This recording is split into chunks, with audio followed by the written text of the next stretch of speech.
Well, Alex, you just... Want me to hold that? No, you can hold this one if... No, I'm joking. So you've just weighed in, and probably a bit unexpected, I think, on our part. How did this all come about? When did this start?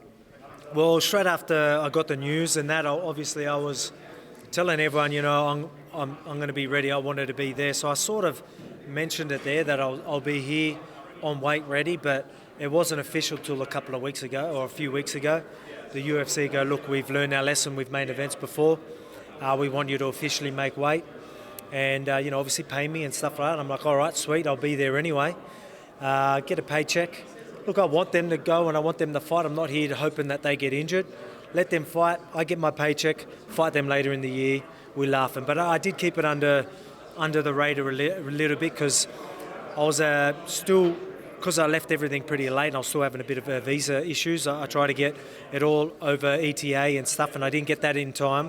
So the travel was actually pretty crazy. So I had to, it was like 37 plus hours travel just to get here.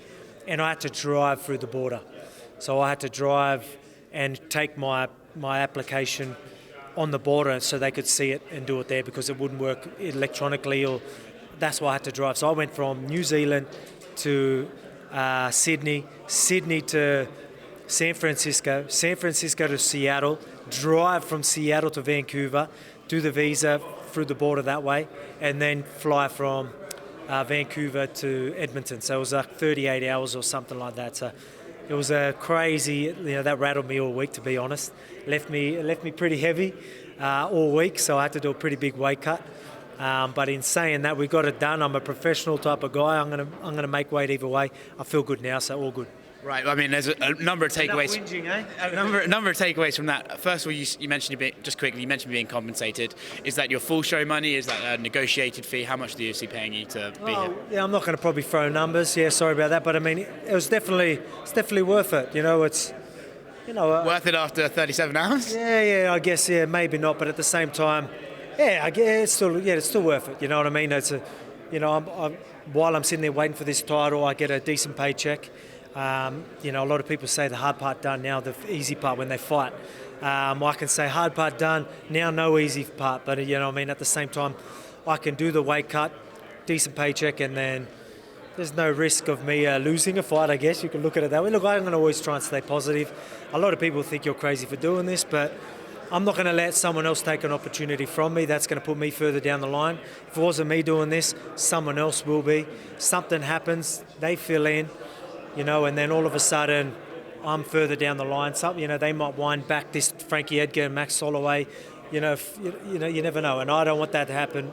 So, I'm a professional guy, and again, in this sport, you need to show everyone that, I just need to be there. Anything can be taken away from you. So if I'm there, that little pit bull just in the background, ready to take over whenever, won't let no opportunities slip by. Talk to us. What was that, sorry? When you arrived in Edmonton, what did you weigh? Look, obviously I made weight now. I look healthy enough now, so I can. I was about 7 kilograms out. So that was I'm usually there at the start of the week, but not a couple of days. So I had to lose a bit. I'm not going to lie. I had to lose probably 6 kilograms in just from last. I had to do 4 kilograms last night, 2 kilograms this morning. So look, it was all water, so it wasn't that bad. It actually come off really easy.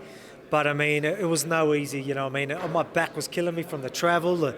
Oh mate, again, enough whinging, but it wasn't easy. When you were back there and you saw Frankie right behind you, were you just like, damn it, like a little party, he's good, he's nah. I wasn't upset at all. Again, I felt like you knock off these goals. Yeah, one goal was let's get through this damn travel. I got through it, and then it's like, let's get this weight off, which. And then now I'm just like, whatever. Now I can relax. I can, have a decent drink, and hydrate back up.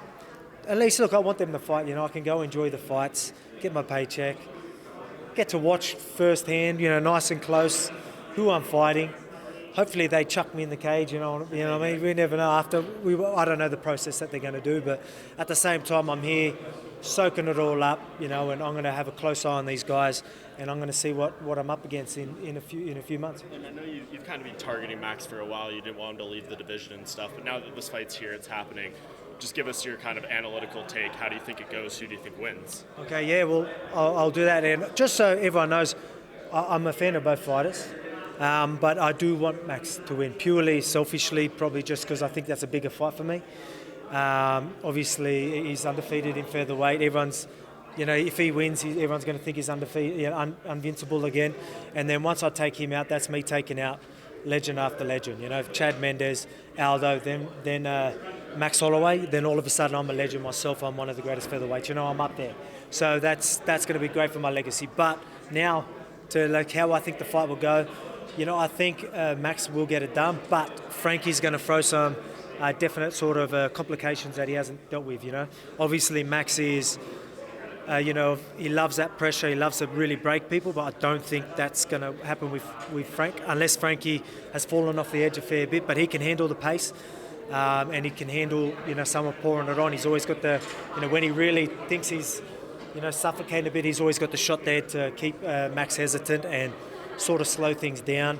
And again, he can handle the pace. But I think Max edges him. Did you say anything to Frankie back there? Nothing. No, look, I'm a pretty easygoing guy, you know what I mean? So obviously they know what I'm here for, just in case something happens. But I'm there shaking their hands and saying, good luck with it all.